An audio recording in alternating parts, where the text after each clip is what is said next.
अब नेक्स्ट देखिए बच्चों, कंटिन्यूस से रिलेटेड आपकी एक एग्जाम्पल 7.3, 7.4 और 7.5 है जो मैंने आपको करवानी है।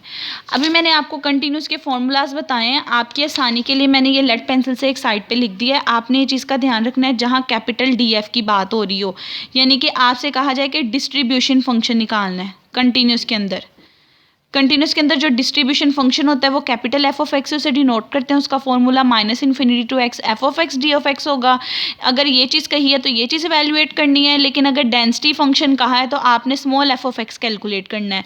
दोनों के फॉर्मूलाज पीछे बता दिए हैं कि डेंसिटी फंक्शन ये चीज़ होती है और इसका फॉर्मूला भी बताया है आपको कि बेसिकली ये चीज़ आपके पास किसकी इक्वल होती है।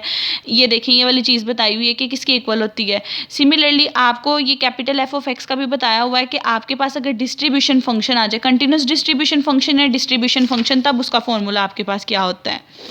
अब अपनी एग्जांपल पे आते हैं, इन दोनों चीज़ों को माइंड में रखते हुए कि फाइंड द वैल्यू ऑफ के की वैल्यू निकालनी है, so that function defined as follow may be the density function, और वैल्यू ये बता दी है। आपको कहा है कि ये फंक्शन में भी डेंसिटी फंक्शन है, तो आपने ये के की वैल्यू फाइंड आउट करनी है। अब आपको मैंने अभी बताया डेंसिटी फंक्शन कैसा फंक्शन होता है। आपके पास डेंसिटी फंक्शन में ये चीज़ होती है, एक तो वो ग्रेटर देन इक्वल टू 0 होता है, एक आप उसका -∞ से +∞ सम अप ले लो तो वो 1 के इक्वल होता है।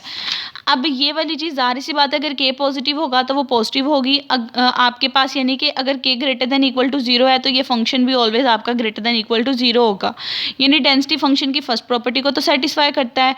अगर ये डेंसिटी फंक्शन है तो डेंसिटी फंक्शन की सेकंड प्रॉपर्टी को भी सेटिस्फाई करेगा, यानी कि इसका इंटेग्रल इक्वल टू होगा 1 के।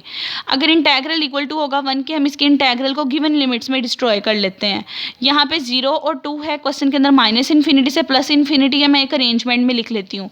पहले -∞ आएगा, फिर 0 आएगा, फिर 2 आएगा, फिर इन्फिनिटी आएगा, यानी एक इंटरवल ये बनेगा, एक ये और एक ये बनेगा। यहाँ दोनों में इक्वालिटी आ रही है और इंटरवल की बात हो रही है। यहाँ से अंडरस्टूड है कि कंटिन्यूस में डिस्कशन हो रही है, और उसके अलावा डेंसिटी के नेम से भी अंडरस्टूड है। आप इसकी जगह पे इसकी वैल्यू लगाओगे।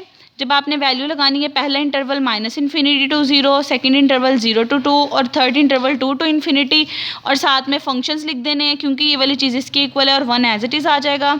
अब देखें, फंक्शन ने वैल्यू सिर्फ 0 से 2 पे देनी है kx, बाकी किसी पे कोई वैल्यू नहीं देनी। इसका मतलब ये वाली चीज़ भी 0 है, ये वाली चीज़ भी 0 है। इस इंटरवल पे क्वेश्चन में कहा है kx आंसर देता है।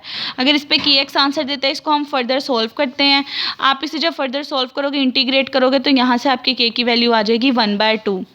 इसका मतलब ये है कि आप जब k की वैल्यू को फंक्शन के अंदर पुट करोगे तो ये फंक्शन बन जाएगा आपका x/2, 0 से 2 पे और बाकी सारी जगह पे 0। तो ये आपके पास बेसिकली फर्स्ट पार्ट का आंसर आ गया। फर्स्ट पार्ट में हमें k की वैल्यू ही चाहिए थी, क्वेश्चन में खुद मेंशन किया था डेंसिटी फंक्शन है, तो उसके अकॉर्डिंग फर्स्ट पार्ट का आपका आंसर ये आता है। अब फर्स्ट पार्ट का आंसर आ गया। सेकेंडली आपसे कहा है आपने प्रोबेबिलिटी निकालनी है जब दोनों एक्सीड कर जाएं 1 से। प्रोबेबिलिटी में हमेशा फंक्शन यूज़ होता है, पहले उसकी वैल्यू अननोन थी, अब वैल्यू आ गई, अब इसके अकॉर्डिंग हम प्रोबेबिलिटीज़ निकालेंगे। पहले तो ये कहा है कि जो ये दोनों सैम्पल स्पेसिस हैं उसको आपने एक्सीड करवाना है 1 तक। अगर आप इसको बच्चों प्लॉट करो, x/2 का ग्राफ ये होता है और 0 से 2 के बिटवीन था, तो 0 से 2 ये है।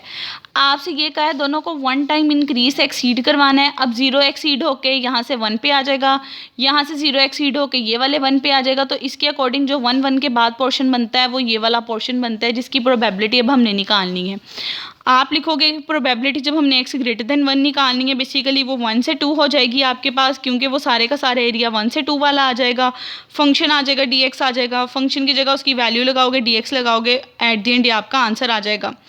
अब ये वाला जो आंसर आया है ये एक पार्ट के रिस्पेक्ट से आया था, 1 टाइम इंक्रीज हो। अब हमने इसी के रिस्पेक्ट से y एक्सिस के अकॉर्डिंग जब निकालना था, वो हमें दोबारा एस्टिमेट करने की ज़रूरत नहीं है। इसी को आप इटसेल्फ से मल्टीप्लाई करोगे तो वो दोनों पार्ट्स के लिए आपके लिए आंसर आ जाएगा 9/16।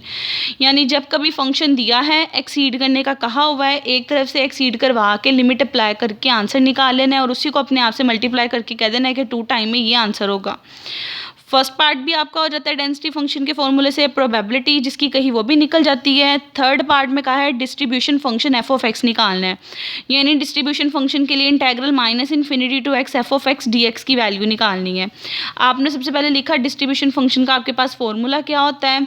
अब जो भी गिवन इंटरवल होगा उसको गिवन लिमिट्स में आपने ब्रेकअप करना है। यहाँ से -∞ और एक्स था आपके पास बेसिकली, और यहाँ जो लिमिट है वो 0 से 2 है आपके पास।